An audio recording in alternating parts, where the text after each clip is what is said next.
우리가 매 주일 이 사사기를 나누고 있죠. 이 사사기의 내용들을 여러분들이 이제 어느 정도는 이제 다 아실 거라 생각합니다. 이 배경, 이 시작이 어떻게 됩니까? 이스라엘이 이제 약속의 땅 가나안 땅에 들어와서 이 땅을 정복하고 정착하는 이후의 이제 시점이죠. 이 땅에 정착을 하고 이제 풍요를 누리고 평안을 누리니까 이스라엘 백성들이 어떡합니까? 조금씩 변질되기 시작했어요. 이 가나안 땅의 문화, 이 이방신들 거기에 마음을 뺏기더니 결국에 하나님의 뜻을 뒤로하고 하나님을 멀리하면서 이제 타락하고 변질됩니다. 그래서 하나님께서 어떻게 하세요? 징계를 하시죠. 다른 민족을 들어서 징계를 하시고, 그러면 이스라엘이 그때서야 자신들의 잘못을 깨닫고 회개하며 돌아오면 하나님이 사사들을 세워서 구원해 주시는 이 내용이 사사기예요. 이게 계속 반복이 되죠. 점점 근데 이스라엘은 더 타락해져 갔다. 이 사사기의 이 배경입니다. 그래서 우리가 여러 사사들 온니엘, 에훗, 드보라, 기드온, 입다 그리고 삼손까지 우리가 보았습니다. 여러분 이제 대략적으로 사사기 내용은 이제 아시겠죠? 자, 그러면서 이제 마지막 부분 이제 사사기에 있었던 여러 일화들, 이야기들 보고 있습니다. 첫 번째 미가의 집, 그죠? 그래서 미가의 집에서 어떤 일이 있었나? 여러 가지 죄악들에 대해서 보았습니다. 그리고 두 번째 이제 마지막 에피소드가 뭐예요? 처불둔 이 레위인의 타락. 이 레위인의 타락부터 시작해가지고 결국에 이 이스라엘 백성들이 이제 전쟁에 이르기까지 했다는 것이죠. 그래서 오늘 본문을 보면은 이제 이스라엘이 이 베냐민 지파와 전쟁하는 내용에 대해서 우리가 나누고 있는 거예요. 그래서 17절부터 보시면 베냐민 자손 외에 이스라엘 사람으로서 칼을 빼는 자의 수는 40만 명이다 이렇게 얘기를 합니다. 그러니까 이스라엘이 이 베냐민과 전쟁하는데 군사의 수가 40만 명이에요. 40만 명. 제가 어제 보니까 프로야구가 개막을 했더라고요. 그래서 보니까 야구장마다 꽉 차면 2만 명이 조금씩 넘더라고요. 그러면 40만 명이면 여러분 얼마나 많은 수인지 알겠죠? 거기 베냐민 자손의 군사의 수는 2만 6천 명 정도였는데 이스라엘 싸우고자 하는 이스라엘 전체 집단은 40만 명이니까 뭐 대략적으로 뭐 19배, 20배 가량 이렇게 많은 수가 모였다는 것을 알 수 있는 거예요. 그래서 이제 동족끼리 이제 전쟁을 하려는 비극이 이제 시작이 되는데요. 18절을 보면 이스라엘 자손들이 이 전쟁을 앞두고 하나님께 묻습니다. 누가 먼저 올라가서 싸우리까? 그러니까 하나님 뭐라고 얘기합니까? 유다가 먼저 갈지니라 이렇게 대답을 하세요. 이스라엘이 이렇게 하나님께 물으면서 전쟁을 시작한 것을 알 수 있는데요. 사실은 이 질문이 굉장히 시작부터 잘못된 거예요. 왜 그러냐면 이 질문을 잘 보면 누가 먼저 올라가서 싸우리까? 이 말은 즉 이스라엘 지파는 이미 전쟁에 대해서 자기들은 정해놨습니다. 전쟁을 하겠다 이렇게 마음을 먹은 거지요. 사실은 이 전쟁의 여부를 먼저 하나님께 물었어야 됩니다. 왜 그렇습니까? 전쟁하는 대상이 누구예요? 베냐민 지파잖아요. 자기 동족이에요. 그러면 하나님 이 전쟁하는 거 맞습니까? 물었어야 되는데 그러지 않고 이미 정해놓고 누가 먼저 싸웁니까? 이렇게 묻고 있는 거죠. 그러니까 시작부터 어떻습니까? 잘못된 질문이에요. 더욱이 이러한 질문은요, 가나안과의 전쟁할 때 했던 질문이에요. 사사기 처음 시작 1장 2절 보시면 여호수아가 죽은 후에 이스라엘 자손이 여호와 하나님께 묻습니다. 뭐라고 묻습니까? 우리 가운데 누가 먼저 올라가서 가나안 족속과 싸우리까? 그래서 2절 보면 유다가 올라갈지니라 내가 이 땅을 그의 손에 넘겨주셨다 이렇게 말씀하고 있거든요. 그러니까 가나안 땅은 어떤 땅이에요? 하나님이 약속한 땅이에요. 그죠? 진멸하라고 명하신 땅이에요. 그러니까 전쟁은 이미 허락을 하신 거죠. 그러니까 누가 먼저 올라가면 됩니까? 이렇게 물으면 되는 건데 베냐민 지파와의 전쟁은 그렇지가 않은 거예요. 하나님이 허락하신 전쟁이 아니죠. 그죠? 그런데도 마치 가나안 족속과 싸우려는 듯이 누가 먼저 올라갑니까? 이스라엘이 묻고 있는 거예요. 그러니까 완전히 잘못됐다는 것을 알 수 있는 거죠. 이 전쟁을 하나님이 허락하신 적이 없거든요. 근데 누가 먼저 올라갈까? 마치 가나안 족속과 싸우듯이 이들이 묻고 있다는 것이죠. 그래서 어떤 차이가 있느냐? 오늘 본문에서는 유다가 올라갈지니라 이렇게 얘기를 하셨는데 1장 2절을 보면 뭐라고 얘기하냐면 유다가 올라갈지니라 내가 이 땅을 그의 손에 넘겨 주었노라. 그러니까 가나안 땅의 전쟁에서는 하나님이 승리를 약속하셨죠. 근데 베냐민 지파의 전쟁은 어떠신 거예요? 그냥 올라가라. 승리에 대한 약속은 주시지 않았다는 거예요. 이 말은 뭐겠습니까? 결국에 이스라엘이 패배에 대한 그런 예상을 할 수 있는 거죠. 그래서 그렇게 됩니다. 20절을 보면 자 이스라엘 사람이 나가 베냐민과 싸우려고 전열을 갖추고 기브아에서 그들과 싸우고자 하매 베냐민 자손이 기브아에 나와서 당일에 이스라엘 사람 2만 2천 명을 땅에 엎드렸다 이렇게 합니다. 그러니까 이스라엘 지파가 이 베냐민의 패배를 당해서 무려 2만 2천 명이 죽었다는 거예요. 전쟁에서 이겼습니까? 졌습니까? 졌다는 거죠. 2만 2천 명. 앞서 제가 잠실야구장이나 무슨 문학야구장이나 꽉 차면 2만 2천 명 정도 된다 그랬는데 그렇게나 많은 수가 죽은 거예요. 더욱이 베냐민 지파는 전체 군사 수가 2만 6천 정도 됐습니다. 그러니까 거기에 맞먹는 이스라엘 자손이 전사를 했다는 것이죠. 굉장히 큰 패배를 했다는 것을 알 수 있는 거죠. 여러분 잘 보세요. 하나님께 묻고 나아갔지만 중요한 것은 무엇입니까? 시작부터 잘못된 전쟁이기에 이들은 패배할 수밖에 없었다는 거예요. 하나님이 올라가라 했지만 승리를 약속한 적이 없었다는 것이죠. 그래서 이스라엘이 어떻게 하느냐? 23절 보면 올라가 여호와 앞에서 저물도록 울었다 얘기를 합니다. 어떻습니까? 패배하니까 전쟁에서 졌으니까 많은 동료들 잃으니까 이제 절망감이 드는 거예요. 좌절을 한 거예요. 그러니까 올라가서 하나님께 울면서 얘기합니다. 하나님, 이게 어떻게 된 겁니까? 이 실패를 경험하고 이스라엘 자손이 어때요? 마음이 겸손해진 거죠. 마음이 어때요? 녹아진 거예요. 자, 그러면서 여기서 잘 봐야 되는 게 뭐냐면 실패를 경험한 이스라엘이 이제 하나님께 어떻게 묻습니까? 내 형제 베냐민 자손과 싸우리까 이렇게 물어요. 앞서는 어떻게 물었습니까? 누가 먼저 올라가리까? 마치 이 전쟁은 하나님이 허락하신 것처럼 자기들 마음대로 그렇게 정해서 그렇게 물었단 말이에요. 근데 이제는 어떻게 물어요? 하나님, 이 전쟁 해도 됩니까? 베냐민 자손과 싸워도 됩니까? 이렇게 묻고 있는 거예요. 특별히 내 형제라고 이렇게 표현하거든요. 그러니까 자각한 거죠. 이 전쟁을 우리가 너무 마음대로 정했구나. 그러면서 이 실패를 겪고 패배를 겪고 나서 마음이 겸손해지고 하나님께 묻고 있다는 것을 알 수 있는 거죠. 완전히 자세가 어떻습니까? 바뀐 거예요. 그죠? 바뀌었어요. 그런데 하나님이 뭐라고 합니까? 올라가서 치라 하시니라. 그러니까 가서 싸워라 이렇게 이야기를 하셨어요. 근데 이번에도 어떻습니까? 승리에 대한 약속을 주셨어요? 안 주셨어요? 안 주셨다는 거예요. 그래서 어떻게 되냐? 24절 보면 이제 올라가서 베냐민 자손을 칩니다. 25절 보면 베냐민도 그 이튿날에 기브아에서 그들을 치러 나왔다. 이들이 이제 싸움이 난 거죠. 근데 여기서 또 어떤 일이 일어나느냐? 이스라엘 자손 18,000명을 땅에 엎드렸으니 이들이 다 칼을 빼는 자였다 이렇게 합니다. 그러니까 이스라엘이 또 어때요? 진 거예요. 이번에는 18,000명, 특별히 칼을 빼는 자들이라 이 사람들이 정예의 군사들이라는 것을 말하는 거예요. 또 엄청난 패배를 당했다는 것이죠. 그러면 이제 좀 의아하죠. 그죠? 왜 또 졌을까? 왜 하나님이 올라가라고 했는데 졌을까? 여러분 그 이유가 무엇입니까? 왜 이스라엘이 묻고 올라갔는데 하나님은 또 지게 하셨을까요? 여기에 이유가 있는 거죠. 그죠? 하나님의 의도가 있는 거예요. 그것이 무엇입니까?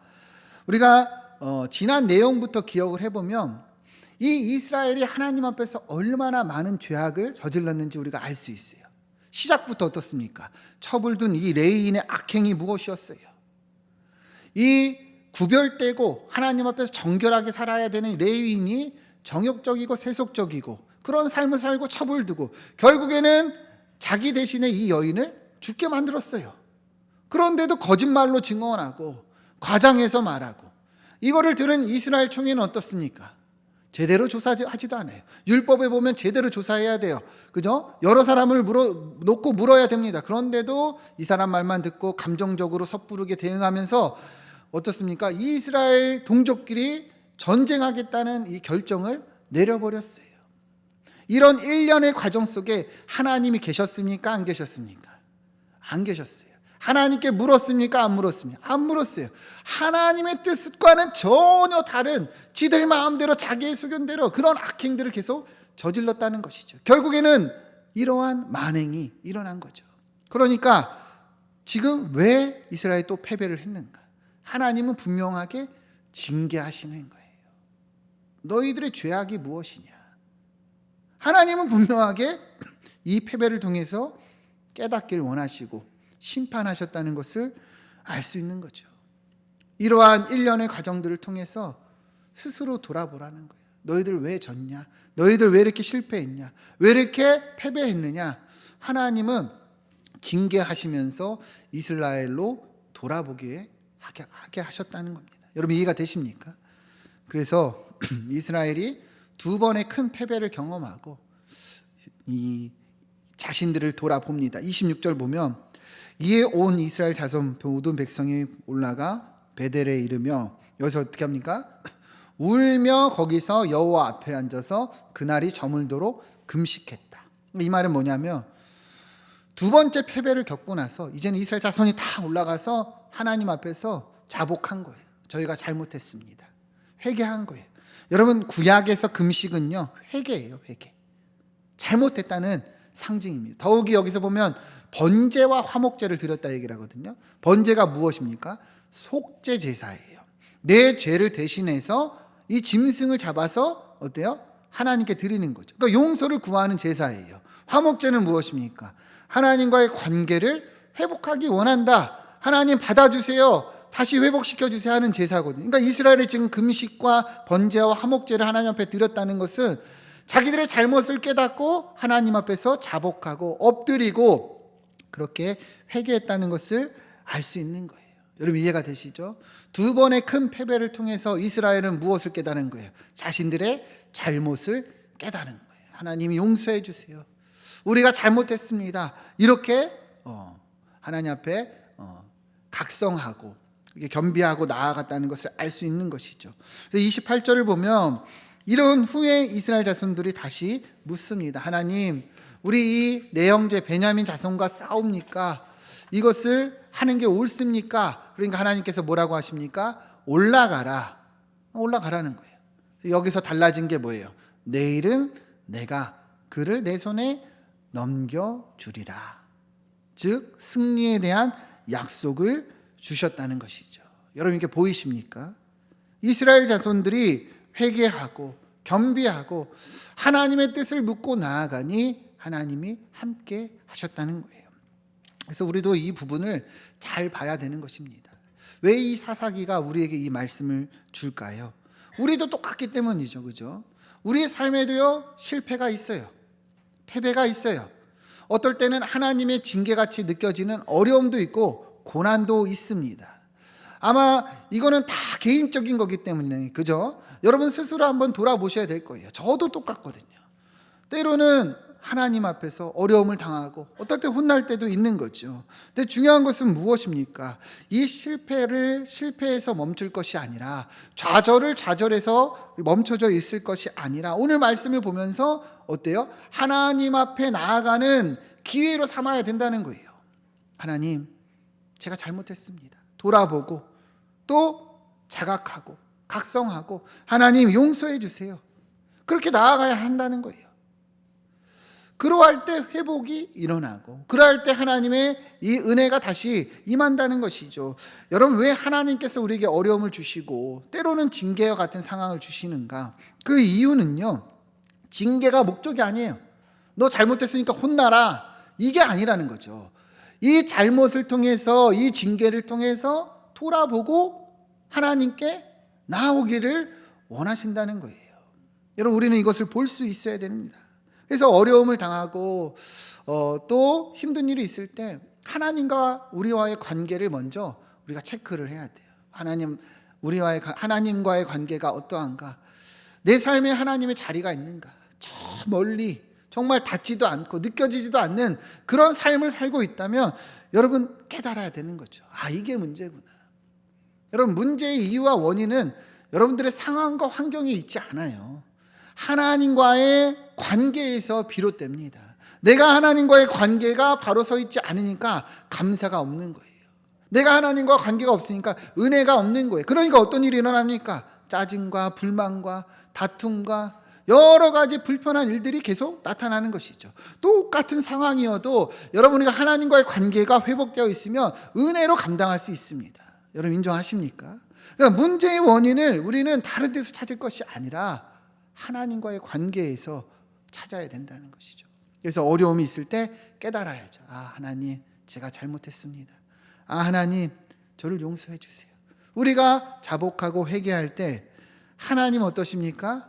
다시금 승리를 허락해 주신다는 것입니다. 우리 고난주간을 앞두고 그러한 은혜가 있기를 소망합니다. 하나님과의 관계를 돌아보고 각성하고 깨닫고, 그래서 이 고난주간에 하나님 은혜가 더 풍성하게 우리의 삶에 임하여 실패가 아닌 승리가 이루어지기를 축원드립니다. 자, 그래서 이스라엘이 이렇게 자신들의 잘못을 깨달았어요. 두 번의 패배를 통해서. 그리고 하나님께 물었을 때 하나님이 이제 승리에 대한 약속을 주셨습니다. 올라가라, 내가 승리케 하리라. 그래서 세 번째 전쟁이 임하는데요, 이스라엘이 어떤 작전을 쓰느냐, 29절 보면 이스라엘이 기브와 주위에서 이 군사를 매복했다 합니다. 여러분, 매복이 뭐예요? 숨는 거죠, 그죠? 그러니까 왜 이렇게 매복 작전을 쓰느냐, 두 번 이스라엘이 졌잖아요. 그러니까 세 번째 전장에서 베냐민 지파가 이제 교만해서 이스라엘이 도망하면 쫓아올 것을 생각하고 뒤에서 치려고 이제 이런 작전을 이제 펼친 겁니다. 이게 완벽하게 맞아 떨어집니다. 32절 보면, 자, 베냐민 자손이 스스로 이르기를 이들이 처음과 같이 우리 앞에서 패한다. 이들이 이렇게 생각한 거죠. 이스라엘 자손은 이르기를 우리가 도망하여 그들을 성읍에서 큰 길로 깨어내자. 그러니까 생각이 다른 거예요. 이들은 이제 도망한다 생각하고 이들은 우리가 깨어내자. 도망하면 얘네들이 쫓아올 거다. 그래서 이스라엘 사람들이 모두 그들의 처소에서 일어나 전열을 갖추고 이스라엘 복병은 거기에 숨었다가 이제 쫓아오니까 초장에서 쏟아져 나왔다. 매복했다가 이렇게 뒤를 쳤다는 것을 이야기하는 것이죠. 그래서 34절 보면 온 이스라엘 사람 중에서 택한 사람 10,000명이 기브아에 이르러 치매, 그러니까 매복한 사람들이 기브아를 쳤다는 거예요. 근데 여전히 베냐민은 교만하여 화가 자기에게 미친 줄을 알지 못했다, 이렇게 얘기를 합니다. 근데 중요한 것은 여기서 35절입니다. 여호와께서 이스라엘 앞에서 베냐민을 치심에 당일에 이스라엘 자손 베냐민 사람이 25,100명을 죽었다, 이렇게 얘기를 합니다. 그러니까 이 베냐민 전체의 이 군사의 수가 26,000이었거든요. 거의 다 죽은 거예요. 근데 이러한 그런 패배가 누가 행하신 거라 분명히 얘기합니까? 하나님께서 이스라엘 앞에서 베냐민을 치셨다, 이렇게 분명하게 얘기를 합니다. 그러니까 베냐민 지파의 패배는 누가 하신 거예요? 하나님이 하셨다는 거죠. 그러니까 왜 하나님께서 이렇게 무섭게 심판하셨는가, 우리가 이것을 볼 수 있어야 되는 부분인 거죠. 그러니까 앞서 우리가 본 것과 똑같은 거예요. 이스라엘 지파가 하나님 앞에서 많은 죄악을 행했거든요. 그래서 징계를 당하고 패배를 했단 말이에요. 베냐민 지파도 어떻습니까? 하나님의 백성들이에요. 근데 이 베냐민 지파가 어때요? 큰 죄악을 또 행했기 때문에 하나님이 이들도 심판하시는 거예요. 여러분 한번 생각을 해보세요. 이 처불든 이 레위인이 베냐민 지파 기브아 지역에 왔을 때 어떤 일이 일어났습니까? 불량배들이 쳐들어왔어요. 그 집을 에워쌉니다. 그러면서 뭐라고 얘기를 해요? 우리가 상간하겠다. 이 사람을 내어주라. 상간이 뭐예요? 동성애잖아요, 그죠? 이러한 그 상황은 마치 구약의 이 창세기 때 소돔과 고모라와 거의 비슷한 수준이란 말이에요. 그러니까 기브아 지역이 얼마나 타락했는가를 알 수 있는 거죠. 베냐민이 얼마나 타락했는지를 알 수 있는 것이죠. 근데 이 레위인이 자기는 안 나오고 자기 첩을 억지로 끌어냈단 말이에요. 이 사람들이 어떻게 합니까? 밤새도록 능욕을 했어요. 결국에 죽었어요. 무섭도록 악한 죄를 지은 거죠. 그런데도 자각하지를 못해요. 이것 때문에 이스라엘 총회가 열렸습니다. 이스라엘 총회가 열리면 베냐민 지파도 참여를 해야 되거든요. 안 했어요. 그래도 이스라엘 총회가 전쟁을 하려고 하니까 어떻게 합니까? 맞서 싸웠다는 거예요. 우리가 전쟁을 하려고 맞서 싸웠다는 거예요. 오히려 이 불량배들을 이끌어내서 자신들의 죄악을 자각하고 반성해야 되는데 오히려 이 적반하장으로 싸우려 하고 그렇게 했다는 거예요. 그러니까 하나님께서 더 무섭게 심판하는 거예요. 이게 베냐민 지파의 죄악이 무엇이냐, 너희들의 죄악이 무엇이냐, 하나님께서 이렇게 심판하셨다는 것을 우리가 알 수 있는 것이죠. 이들의 죄악이 너무도 크고 무거웠던 거예요. 여러분, 하나님은요 거룩하신 하나님입니다. 거룩하신 하나님. 거룩이 무슨 말입니까? 죄와 구별되다는 거예요. 죄가 없으시다. 나아가 하나님은 공의로운 하나님이세요. 공의가 뭐예요?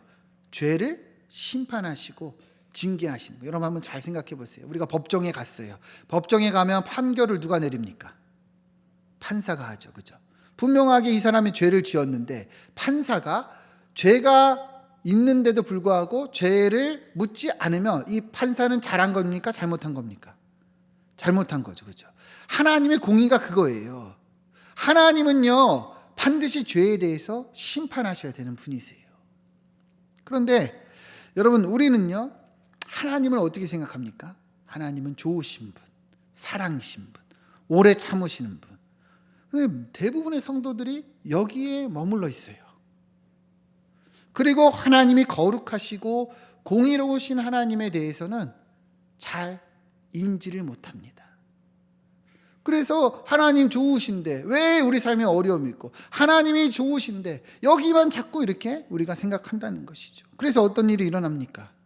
자꾸만 자각하지 못하고 자신의 삶에 거룩을 행하지 못하는 거예요.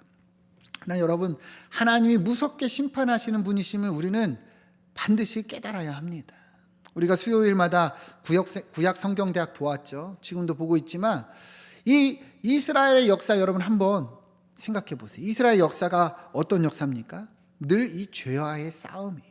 늘 죄와의 싸움. 우리가 사사기도 그렇게 보고 있지만 이스라엘이요 늘 하나님 앞에서 죄를 짓고 이방신을 섬기고 반역하고 타락하는 그 내용이 계속 반복이거든요. 그러면 하나님은 어떻게 합니까? 하나님은 사랑이시잖아요. 하나님은 오래 참으시잖아요. 그러니까 그때마다 선지자들을 보내세요. 회개하고 돌아와라. 회개하고 돌아와라. 우리 에스겔서 18장 30절 보시죠. 주 여호와의 말씀이니라. 이스라엘 족속아, 내가 너희 각 사람이 행한 대로 심판할지라. 너희는 돌이켜 회개하고 모든 죄악에서 떠날지어다.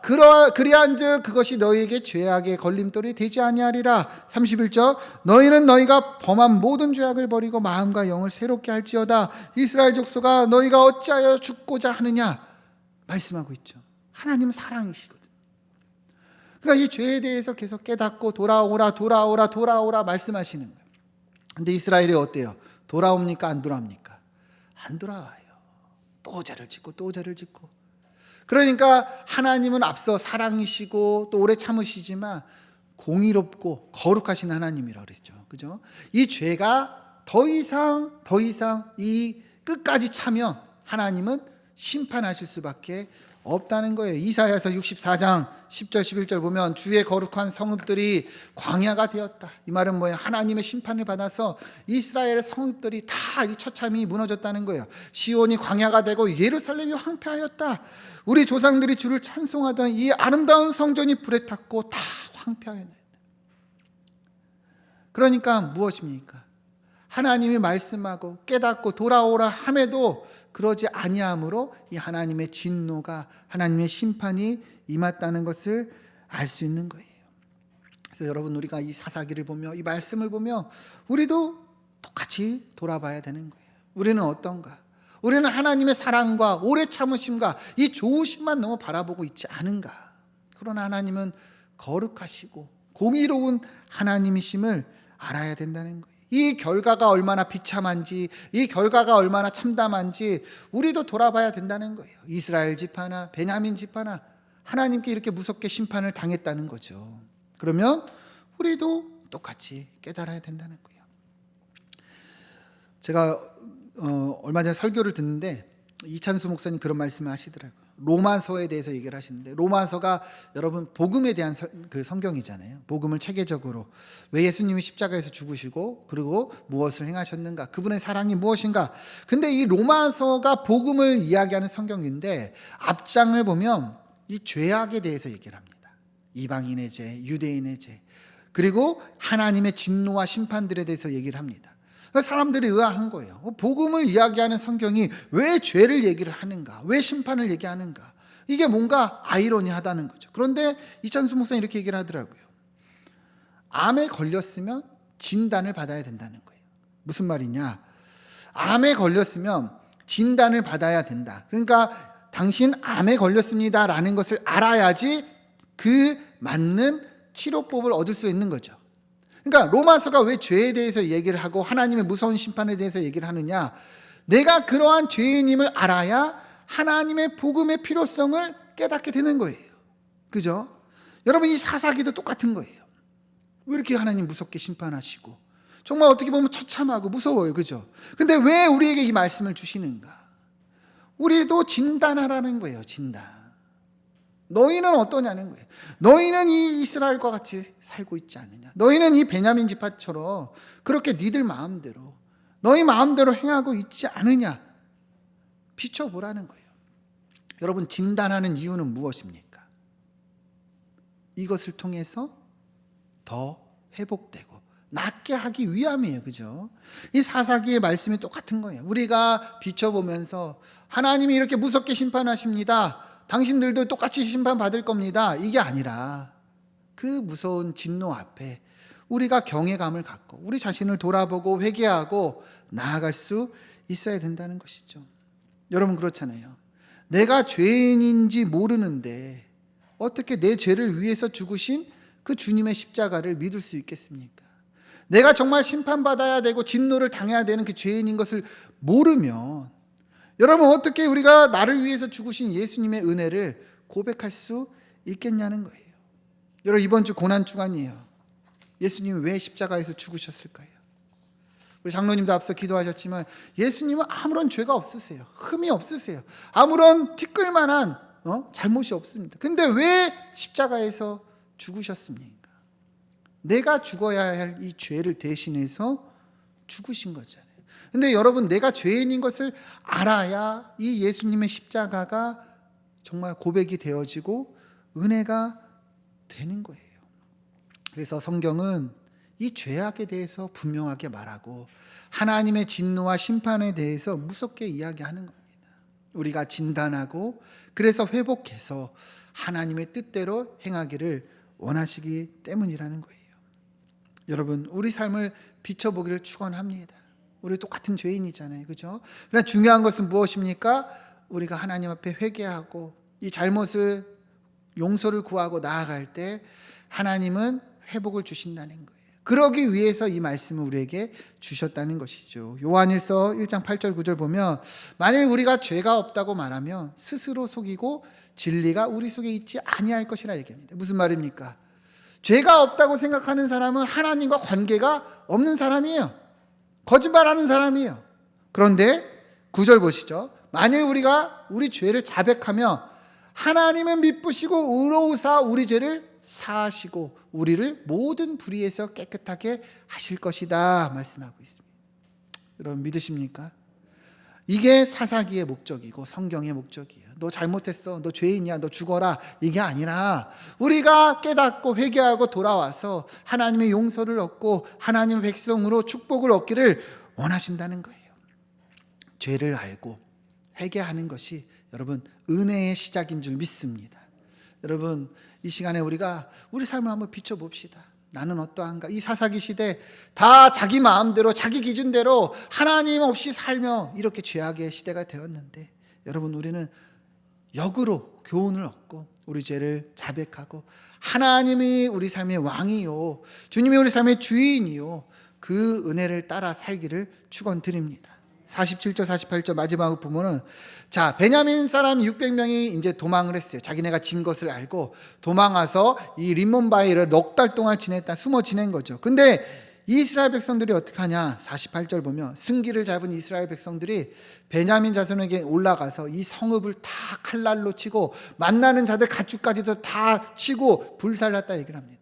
이 말은 뭐냐면 마치 가나안 족속을 진멸하듯이 베냐민 지파를 진멸했다는 거예요. 여러분, 이거 맞습니까? 아니죠. 하나님이 언제 이렇게 진멸하라 그랬어요? 근데 이스라엘 백성들이 어떤 거예요? 자기 흥에, 이 죄악에 또 이 사사기처럼 자기 소견대로 이렇게 또 악행을 저지르고 있다는 거예요. 그러니까 이게 죄의 반복이에요. 그러니까 우리도 이것을 보면서 이스라엘을 회개했지만 이제 완전히 완벽해졌어, 이게 아니라는 거죠. 우리도 이거를 두렵게 여겨야 되는 거예요. 또 넘어지고 또 넘어지는 거 자각해야 된다는 것입니다. 그래서 우리가 다음 주에 또 이어지는 내용을 보겠습니다. 여러분, 다시금 우리 말씀을 비춰보면서 회개하고 자복하며 하나님의 은혜로 이번 고난주가 정말 충만한 축복을 누리기를 축원드립니다.